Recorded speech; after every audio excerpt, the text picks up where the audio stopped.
Sunday afternoons in a city park have a rhythm all their own. Nothing rushed, nothing urgent, just soft sunlight filtering through tall trees, the sound of leaves moving gently in the breeze, and people allowing themselves, if only for an hour, to slow down. Thayer Crowell walked along the stone path, with his daughter's small hand resting in his own. Juniper Crowell was 5 years old enough to ask thoughtful questions, young enough to still believe the world was mostly kind.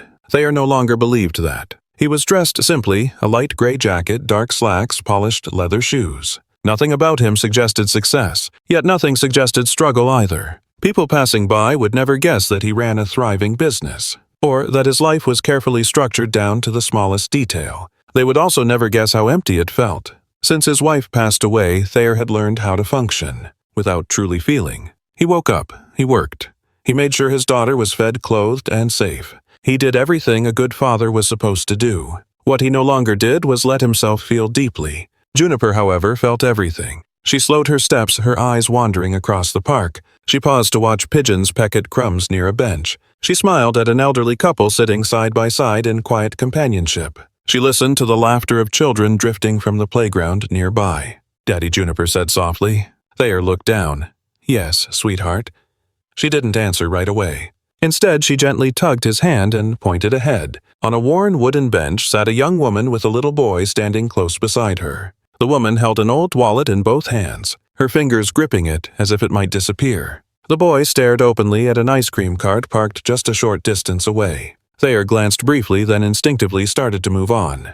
But Juniper didn't release his hand. "Daddy," she said again, slower this time, as though choosing her words carefully. Why does that boy have to pretend he's not hungry? The question stopped Thayer in his tracks, not because it was dramatic, not because it was loud, but because it was honest. He looked again. Please note that the following story may evoke emotions related to family humanity and personal responsibility. This content is intended for educational purposes, encouraging reflection on compassion and life-changing choices. If you are not ready for these themes, please consider pausing before continuing. The woman, Saren Locke, though he didn't know her name yet, bent down and whispered something to the boy. Whatever she said made him nod. He turned away from the ice cream cart, pretending to be interested in a nearby flock of birds. But his eyes kept drifting back. Thayer felt something unfamiliar tighten in his chest. He had passed scenes like this countless times. He had learned how not to linger, how not to look too closely, how to keep moving. But today, he was seeing it through his daughter's eyes. Juniper squeezed his hand just a little tighter. "Daddy," she whispered, as if sharing a private thought. Maybe they just had a really hard week. Thayer didn't answer. He stood there listening to the wind rustling through the trees, the distant hum of the city beyond the park, and something else, something quieter. A wall inside him, old and carefully built, was beginning to crack. Not all at once, not dramatically. Just enough to let something through. Thayer Crowell, a man who had trained himself to live without feeling, had no idea that this ordinary Sunday afternoon under gentle sunlight, and among strangers he had never noticed before, was about to change the direction of his life, all because a little girl saw what he couldn't, and chose not to look away.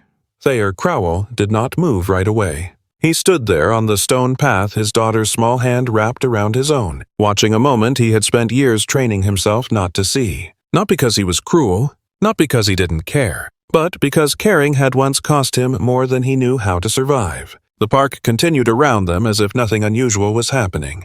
Joggers passed by. A dog barked in the distance. A breeze carried the faint smell of food from a nearby vendor. Life uninterrupted. Thayer finally took a slow breath and knelt beside Juniper, lowering himself to her level. "You know," he said gently, "sometimes grown-ups have weeks like that too." Juniper tilted her head. "Hard weeks?"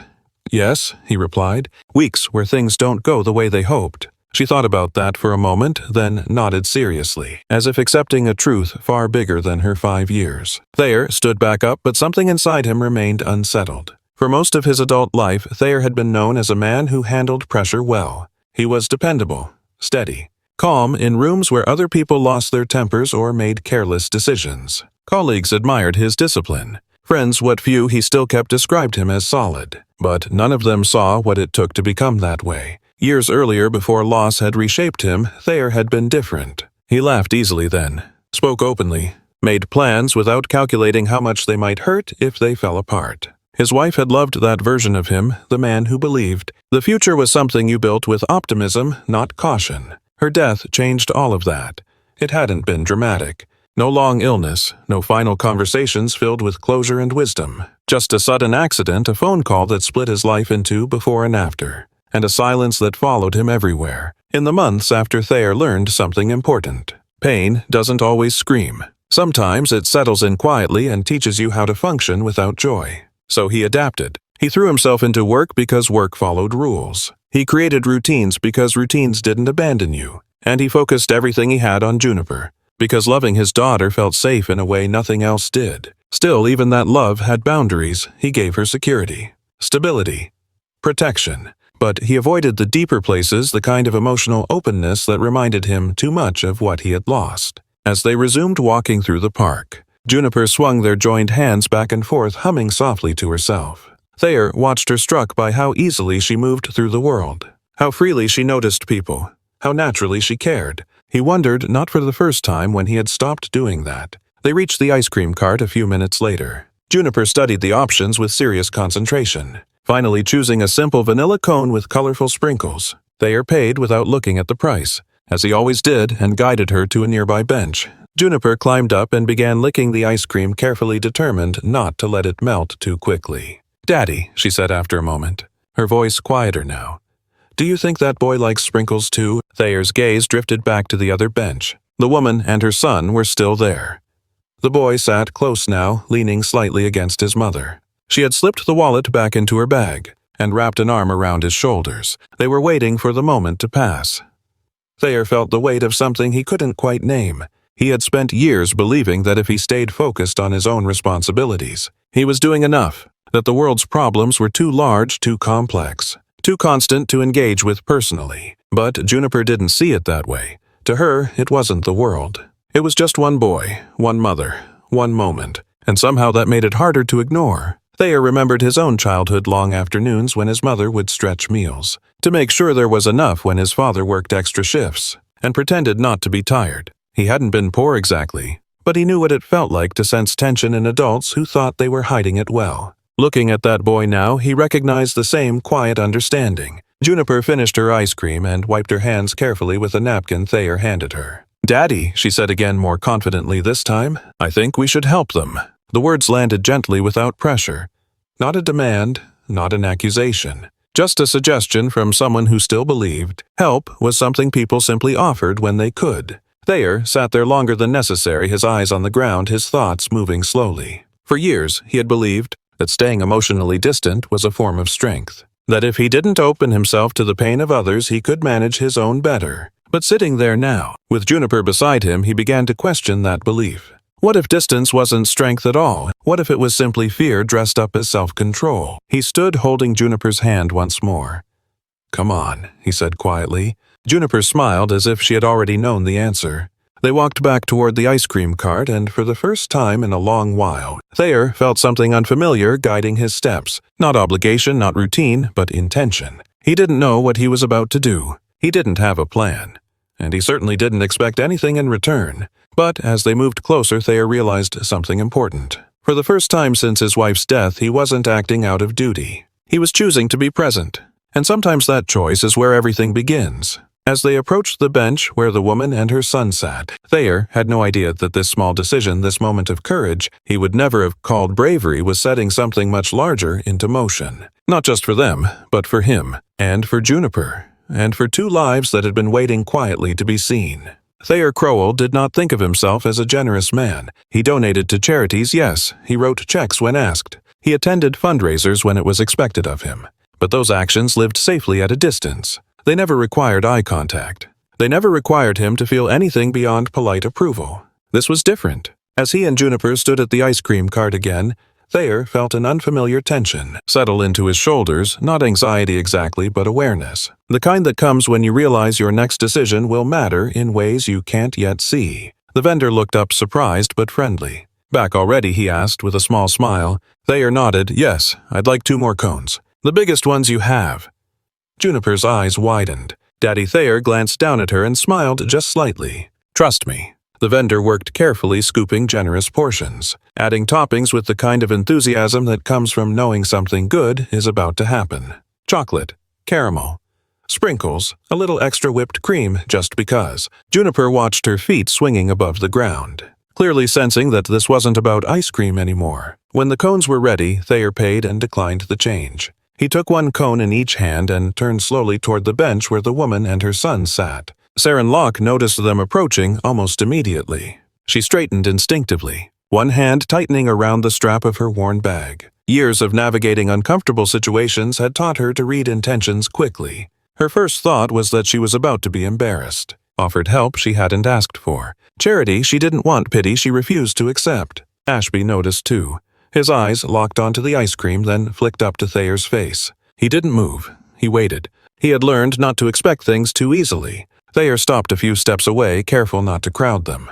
"Excuse me," he said calmly, his voice low and respectful. "I hope I'm not interrupting." Saren met his gaze, cautious but composed. "No," she replied. "You're not." Thayer glanced at Ashby, then back at Saren. "My daughter noticed your son earlier. She thought he might like some ice cream." Juniper stepped forward, holding her father's hand with confidence. "It's really good," she added softly, as if offering a secret rather than a gift. For a moment, no one spoke. Saren's mouth opened slightly, then closed again. She looked at the cone, then at Ashby, Jishby, then back at Thayer. Her pride and her exhaustion collided in her chest. She began, then stopped. "That's very kind, but you don't have to." "I know," Thayer said gently, "but we'd like to." There was no insistence in his voice, no pressure, just an open door. Ashby looked up at his mother, silently asking permission. Saren hesitated, then nodded once. Ashby accepted the cone with both hands as if it were something fragile and precious. He didn't speak right away. He just stared at it for a second, then looked up at Thayer. "Thank you, sir," he said quietly. That was it. No dramatic reaction, no tears. And yet something inside Thayer shifted. He crouched slightly to meet Ashby's eye level. "You're welcome," he said. "I hope you enjoy it." Ashby smiled, a real one this time, and took his first bite. Saren covered her mouth with one hand, turning away as tears rose unexpectedly. She hadn't planned to cry. She rarely did in public. But something about the simplicity of the moment, the lack of judgment, the absence of conditions caught her off guard. Thayer noticed, but he didn't comment. He extended the second cone toward her. "This one's for you," he said. "If you'd like it." Saren looked at him, really, looked at him now. Not as a stranger with money, not as a rescuer, but as a man choosing to see her. "I can't tell you how much this means," she said finally, her voice unsteady. "I didn't want him to feel less." Thayer nodded.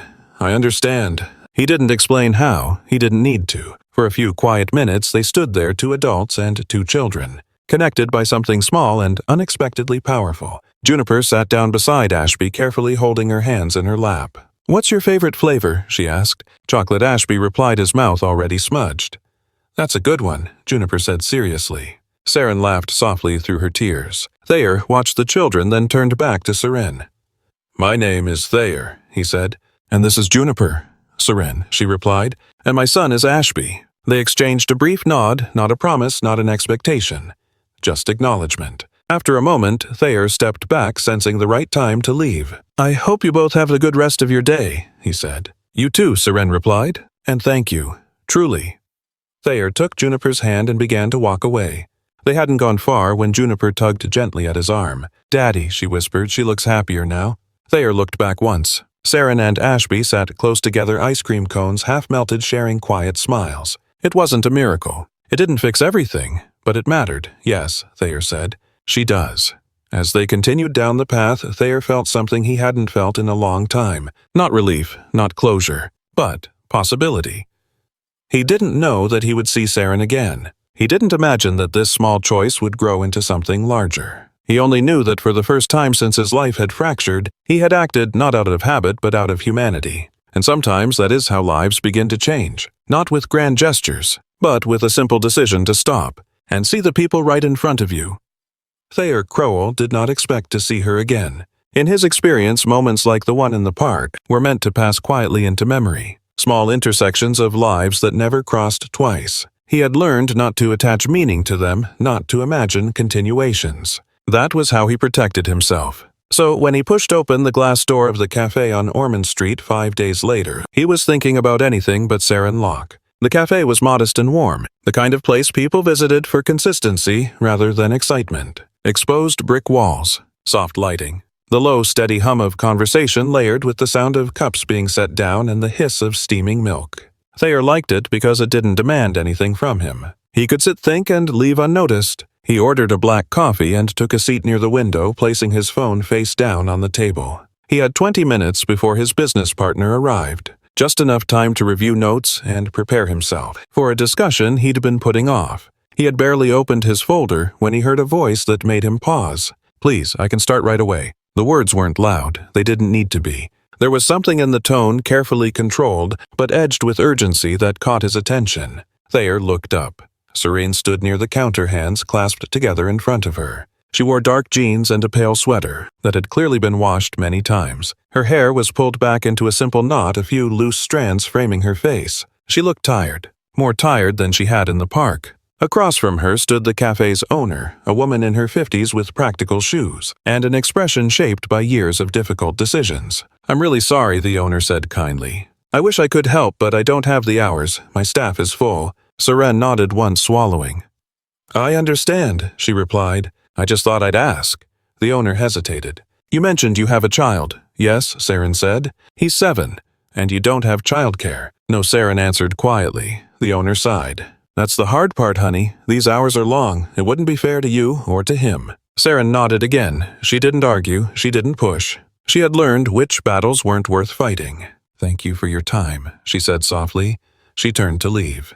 Thayer stood before he fully realized what he was doing. "Saren," she stopped. For a brief moment she looked confused. Then recognition flickered across her face, followed quickly by something more guarded. "From the park," she said. It wasn't a question. "Yes," Thayer replied. "Thayer.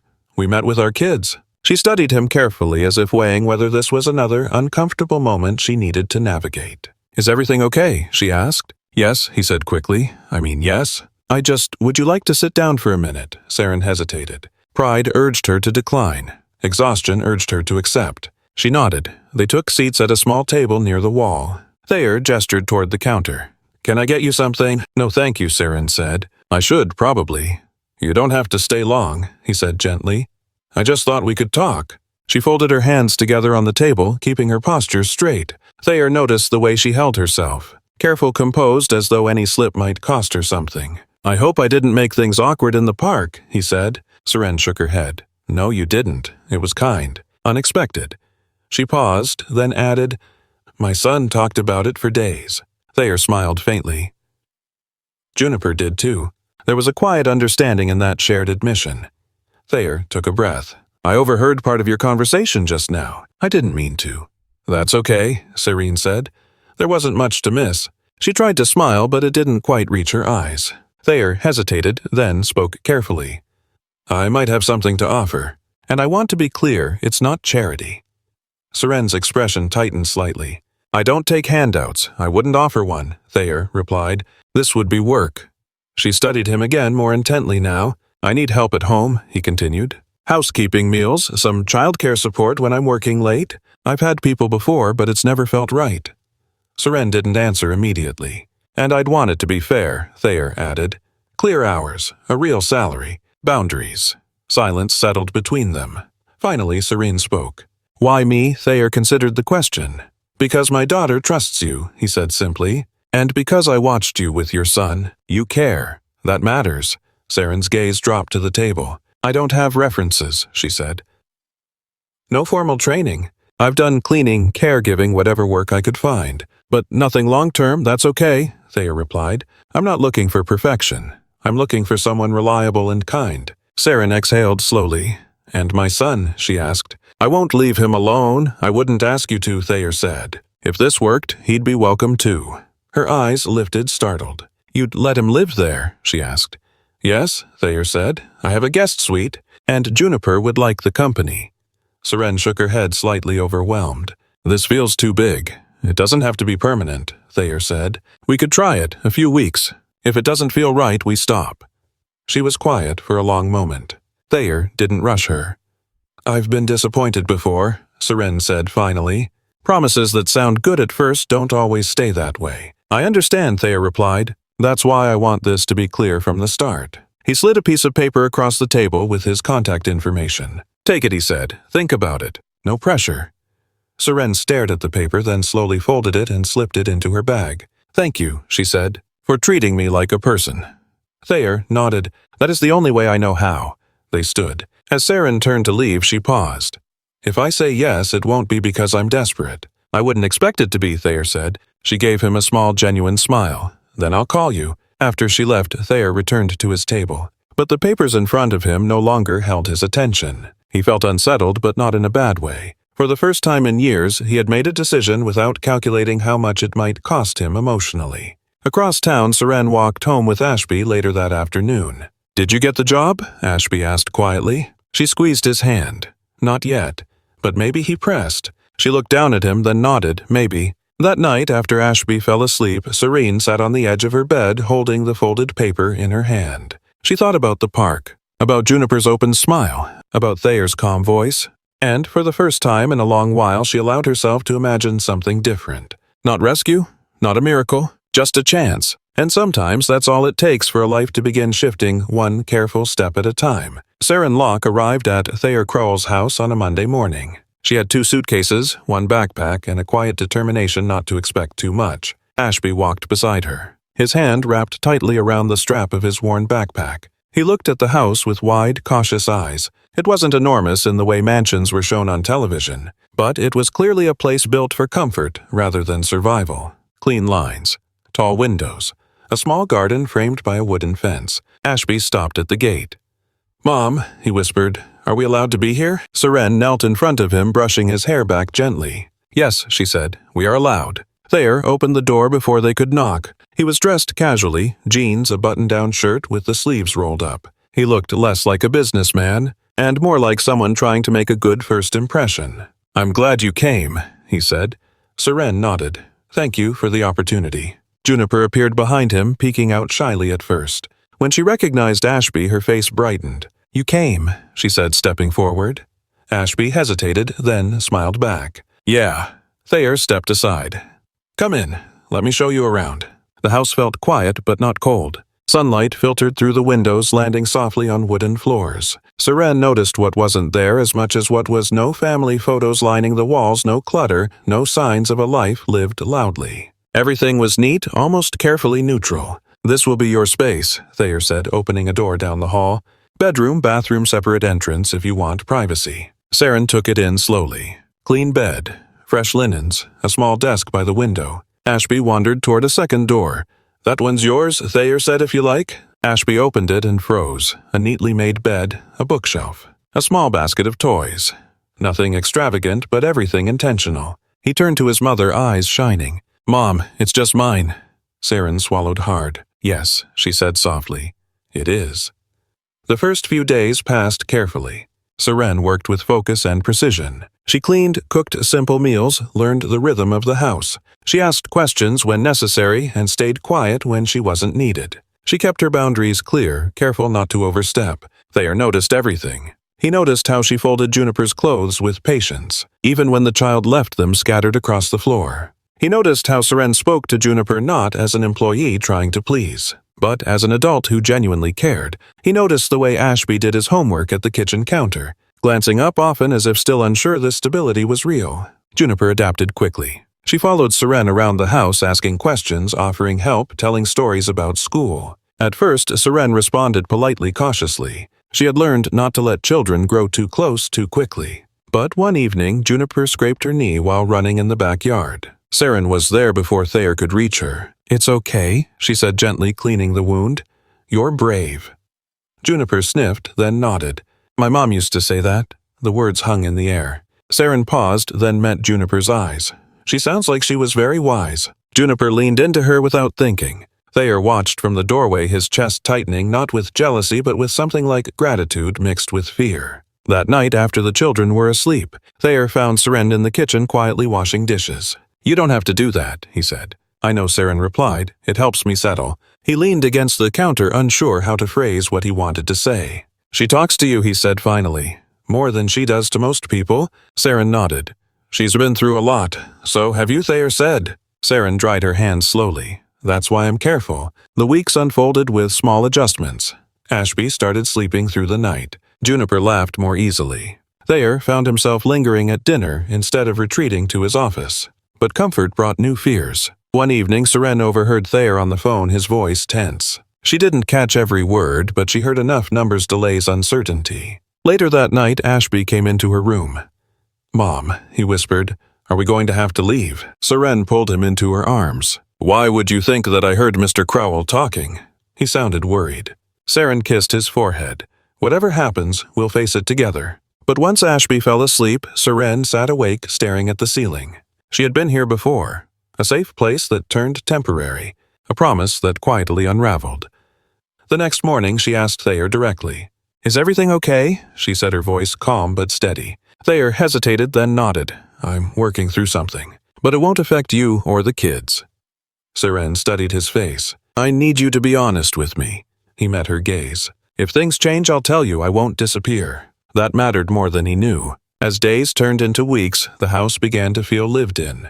Drawings appeared on the refrigerator. Shoes were left by the door. The silence that once filled the rooms softened. One afternoon, Juniper asked a question neither adult was ready for. "Do you think we're a family now?" she asked Seren, her voice hopeful but cautious. Seren knelt beside her. "I think families can be many things," she said carefully. "Sometimes they grow slowly." Juniper smiled. "I like slow." Seren did too. Thayer listened from the hallway, his heart heavy with both hope and uncertainty. He knew this arrangement couldn't remain untouched by change forever. But for the first time in a long while, he wasn't rushing toward the future or hiding from it. They were learning how to share space, how to trust, how to live with the possibility of loss without letting it steal the present. And for now, that was enough. Because sometimes the most meaningful transformations don't arrive with certainty. They arrive quietly in shared meals and healed knees and children who sleep without fear. And in a house that is slowly, carefully learning how to become a home. Stability, Thayer Crowell learned, is a delicate thing. It doesn't announce itself. It settles quietly into daily routines, shared breakfasts, familiar footsteps in the hallway, the comforting knowledge that tomorrow will look much like today. And just as quietly it can begin to crack. The first sign came on an ordinary Wednesday morning. Thayer stood in his home office, tie half knotted, staring at an email he had read 3 times already. The words were polite, carefully phrased, and devastating all the same. A major investor had pulled out of a development project, one that Thayer had counted on to stabilize his company for the next year. He closed his laptop slowly. From the kitchen, he could hear Seren humming as she packed Juniper's lunch. Ashby sat at the counter, reading aloud from a school assignment while Juniper corrected him with dramatic seriousness. It was a sound that had become familiar, comforting, and suddenly fragile. Thayer stepped into the kitchen, forcing a smile. "Everyone ready?" Juniper ran to grab her shoes. Ashby followed, backpack slung over one shoulder. Seren handed Thayer a travel mug. "You forgot your coffee yesterday," she said lightly. "Did I?" he replied, surprised. She nodded. "You seemed distracted." He was, but he didn't say why. After the children left for school, Seren began her usual routine. Laundry dishes, a quiet sweep through the house. But her thoughts lingered on Thayer's face that morning. She had seen that look before. The look people wore when they were carrying something heavy and didn't know how to set it down. That afternoon, Ashby came home quieter than usual. Seren noticed immediately. "What happened?" she asked gently as she set a snack in front of him. He shrugged. "Nothing." She waited. Finally, he said, "A kid at school said I was just living here because my mom got lucky." Seren felt a sharp ache in her chest. "And what did you say?" "I didn't say anything," Ashby replied. "I didn't know what to say." That evening, Juniper sat on the floor coloring while Ashby worked on homework nearby. Thayer joined them, loosening his tie, trying to leave the day behind. Juniper looked up. "Daddy, why are people mean when they don't know the whole story?" Thayer paused. "Sometimes people are scared of things they don't understand." Ashby glanced at him. "Are we temporary?" The question hung in the air. Serene stiffened, but Thayer answered calmly. "No," he said. "You're here because you belong here." Ashby nodded slowly, though uncertainty still clouded his eyes. Later that night, after the children were asleep, Seren found Thayer sitting alone in the living room. Lights dimmed, staring at nothing in particular. "Do you want to talk?" she asked quietly. Thayer hesitated, then nodded. He told her about the investor, about the ripple effect it could cause, about the decisions he might have to make if things didn't turn around quickly. "I don't want this to affect you," he said. "Or the kids." Seren listened without interrupting. "You don't get to decide that alone," she said finally. "We're already affected. We care." The word landed heavily between them. Thayer looked at her. That's what scares me. Serene nodded. Me too. The days that followed were filled with small invisible tensions. Thayer spent longer hours on the phone. Papers appeared on the dining table. Seren adjusted meals, stretched groceries, further offered help without being asked. One evening she handed Thayer a folder. I kept track of expenses this week, she said. In case it helps. He looked at her surprised. You didn't have to do that. I know, she replied. I wanted to. Their partnership was shifting subtly, carefully into something neither of them named. Meanwhile, the children sensed the change. Juniper became quieter, more watchful. Ashby clung a little closer to Seren, asking questions he hadn't asked in weeks. Mom, he said one night, if we have to leave, will we be okay? Seren hugged him tightly. We'll always be okay, she said, even if things change. But she didn't sleep that night. A few days later, Thayer received another call, another complication. Another delay. That evening, he gathered everyone in the living room. I need to talk to you, he said. Juniper climbed onto the couch beside him. Ashby sat across from Seren, eyes wide. There might be some changes coming. Thayer continued carefully. Nothing bad, just adjustments, like what Juniper asked. Thayer took a breath. Maybe a smaller house. Maybe fewer extras for a while. Ashby swallowed. But we'd stay together. Thayer met his gaze. That's my intention. Seren watched Thayer closely. She could see the strain beneath his calm. Later, after the children went to bed, Seren spoke. If things get too hard, she said, we can leave. Thayer turned to her sharply. No, I don't mean forever, she said quickly. I mean, I don't want to be the reason you lose everything. Thayer stood. You're not a burden. Seren looked away. I've been one before, he softened. Not here. The tension reached its peak one rainy afternoon. Thayer came home early, soaked and silent. Seren sensed it immediately. What happened? She asked. He exhaled slowly. I might have to sell the house. The words felt unreal as he said them. Seren sat down. When I don't know. Soon. She nodded, absorbing it. Then we'll adjust? He looked at her. You say that like it's easy. It's not, she replied, but we've survived worse. That night, Juniper cried herself to sleep. I don't want to lose this, she whispered to Seren. Seren held her close. Losing a house isn't losing a family. But what if it is? Juniper asked. Seren had no easy answer. Days passed, offers were discussed. Numbers moved, plans shifted. And then, one evening, Thayer made a decision. He called Seren into the kitchen after dinner. I want you to stay, he said firmly. No matter what happens. Seren studied him. That's not fair. It's honest, he replied. This family, we didn't plan it, but I'm not willing to let it go. Her eyes filled with tears she didn't wipe away. You're choosing a lot, she said. So are you, he replied. In the hallway, Juniper and Ashby listened quietly, holding hands. For the first time since uncertainty entered their lives, something shifted. Not fear, not relief, commitment. Stability, Thayer realized, wasn't about buildings or accounts or plans that never changed. It was about choosing people, even when the ground beneath you felt unsteady. And as the rain tapped softly against the windows, the four of them sat together in the living room, unsure of the future but unwilling to face it apart. Sometimes that choice is the strongest foundation there is. The house felt different once the decision had been spoken aloud. Not lighter, not calmer, just honest.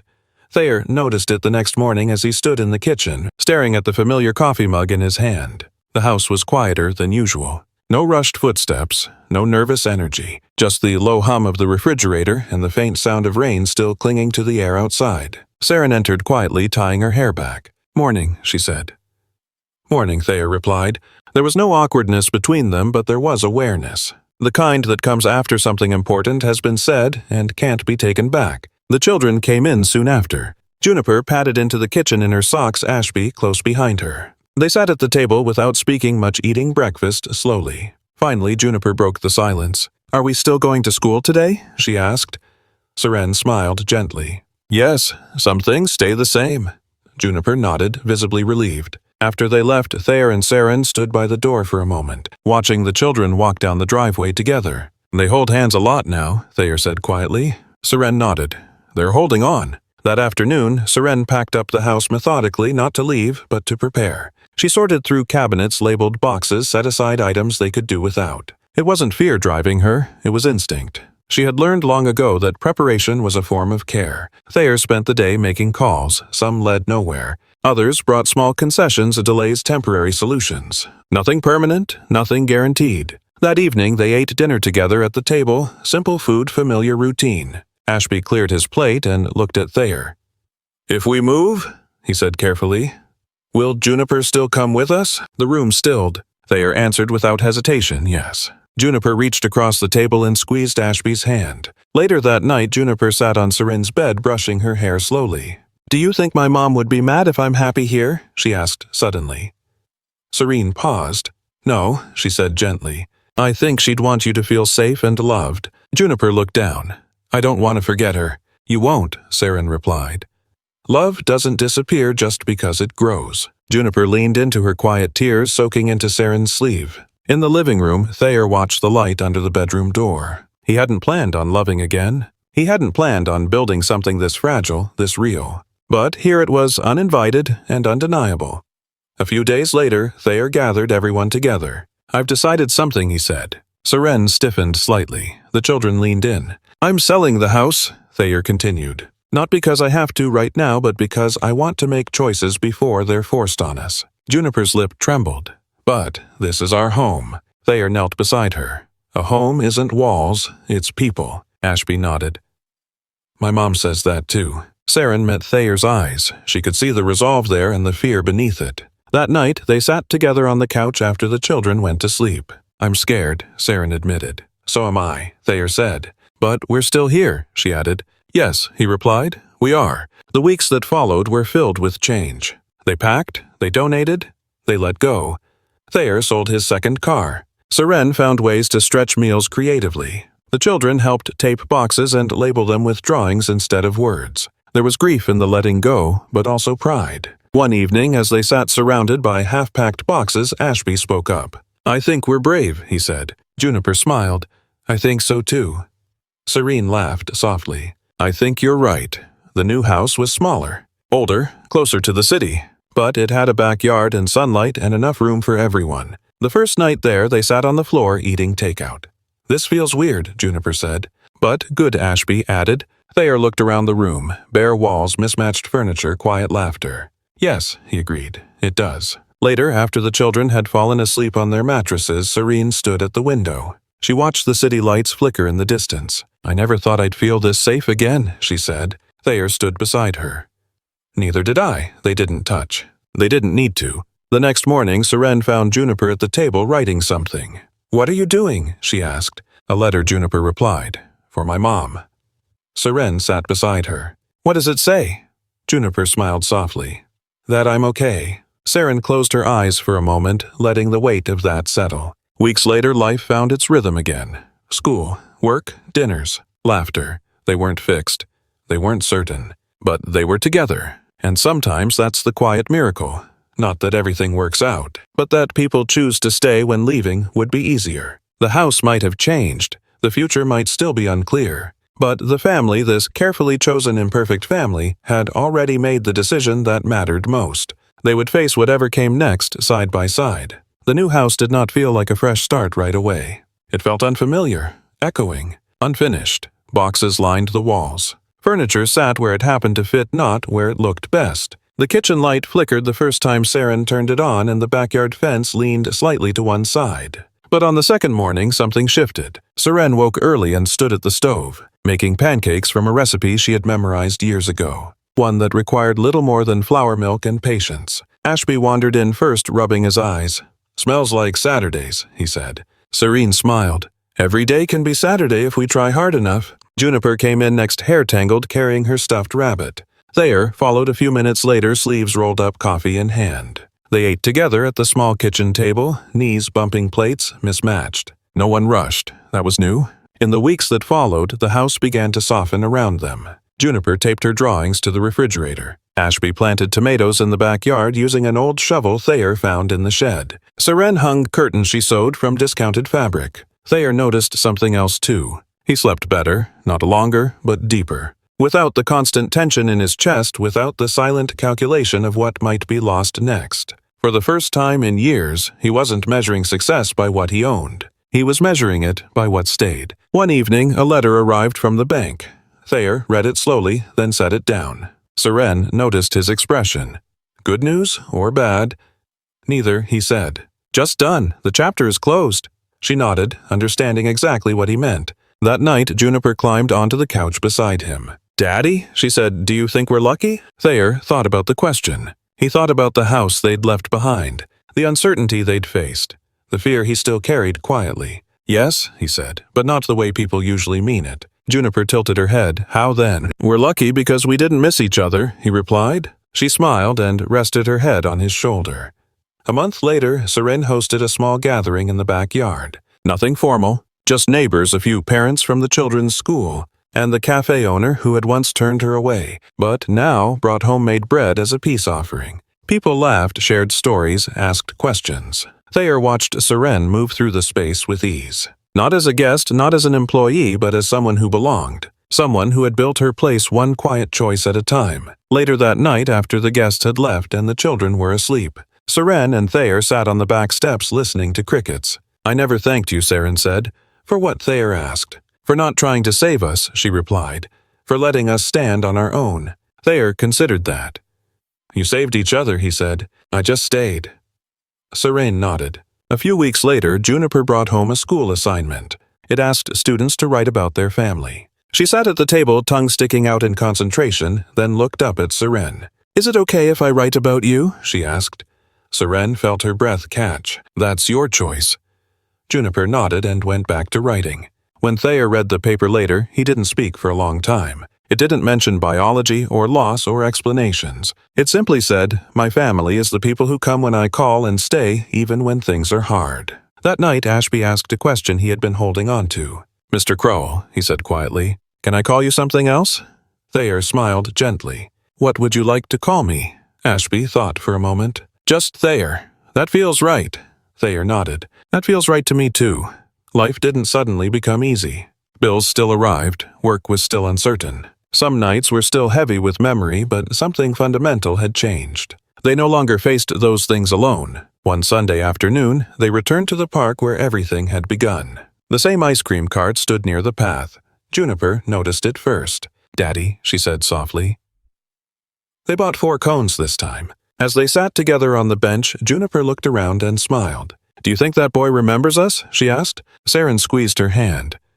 "I think moments like that remember us." Thayer watched his family, this unexpected chosen family, and felt a quiet certainty settle in his chest. He hadn't failed, he hadn't lost. He had learned that success isn't about holding on to what you had. It is about recognizing what is worth rebuilding. As the sun dipped lower, casting long shadows across the park, Thayer realized something else too. The best parts of his life hadn't come from careful planning.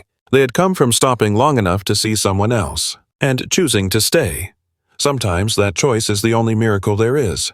Stories like this remind us that family isn't always given. Sometimes it's chosen. If this story resonated with you, share your thoughts in the comments. Your story might be the one someone else needs to hear today.